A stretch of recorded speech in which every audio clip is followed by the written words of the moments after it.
تم اسے نہ کھاؤ، حالانکہ جو چیزیں اس نے تمہارے لیے حرام ٹھہرا دی ہیں وہ ایک ایک کر کے بیان کر دی ہیں۔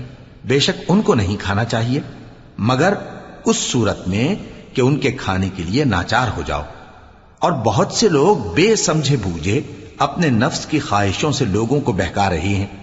کچھ شک نہیں کہ ایسے لوگوں کو جو اللہ کی مقرر کی ہوئی حد سے باہر نکل جاتے ہیں تمہارا پروردگار خوب جانتا ہے۔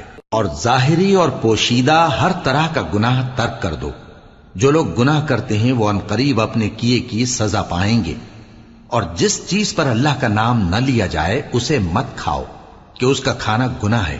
اور شیطان لوگ اپنے رفیقوں کے دلوں میں یہ بات ڈالتے ہیں کہ تم سے جھگڑا کریں، اور اگر تم لوگ ان کے کہے پر چلے تو بے شک تم بھی مشرک ہوئے۔